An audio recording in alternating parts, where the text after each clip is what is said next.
来到一堆毛。今天呢，要来做日式鲑鱼炊饭。那我们的日式鲑鱼炊饭呢，使用电子锅或是土锅都可以操作哦。我们做炊饭有2大的秘诀，要怎么样才不会不小心煮成糜呢？还有要怎么样才可以刚刚好的咸度呢？好，那我们来去煮饭吧。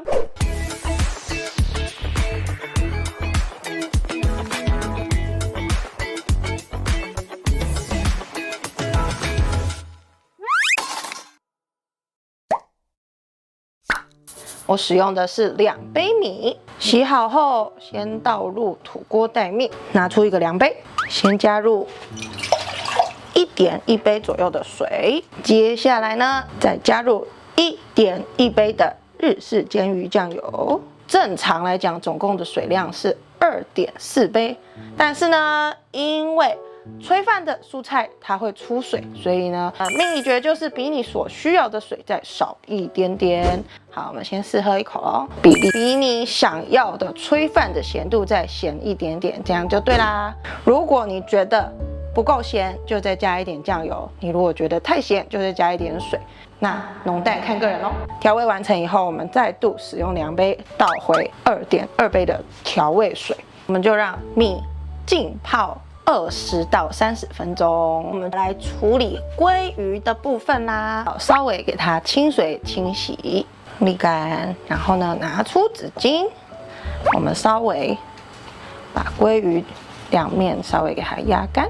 拿出米酒去腥，所以我们2面都给它淋上米酒，它薄薄的抹上盐巴。好，那我们放旁边给它腌个15分钟。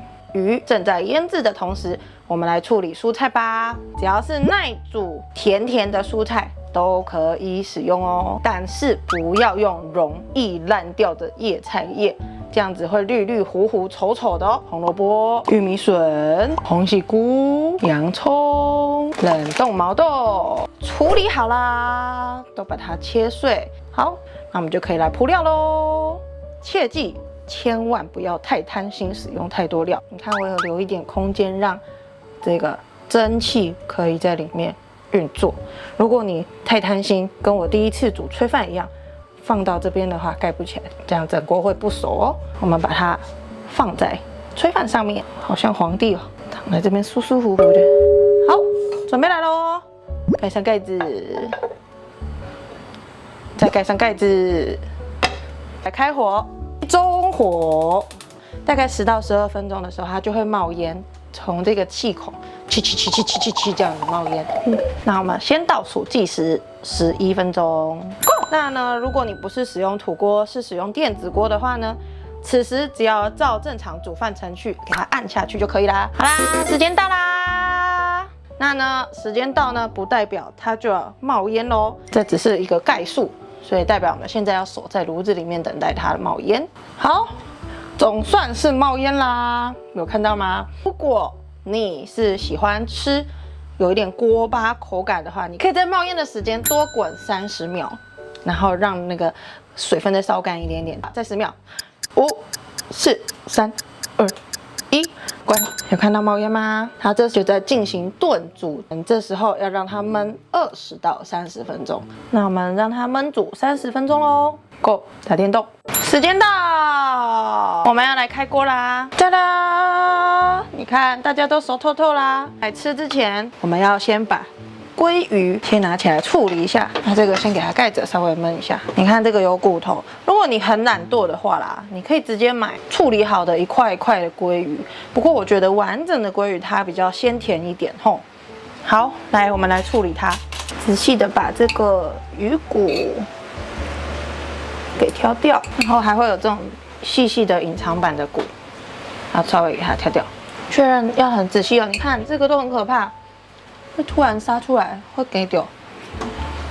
那咱没得事。鱼皮的部分剪断。好，现在看起来很像猫饲料哦。准备来给它拌饭喽。来，回到我们的锅，搅散它。然后这个就是我刚刚吃的锅巴，焦焦的锅巴。在鲑鱼下去之前呢，我们可以先稍微试个味道，看一下咸度是不是你要的。我们还有最后的补救机会。加入我那一颗是吃党姜的话呢，你这时候呢可以稍微再给它补救一点，就是加入一些酱油，用这个黑黑的酱油加一点点下去，再给它拌，然后稍微给它拌均匀，这是补救的方法。这时候调味好以后呢，刚刚的鲑鱼就可以拿进来给它拌啦，好香啊！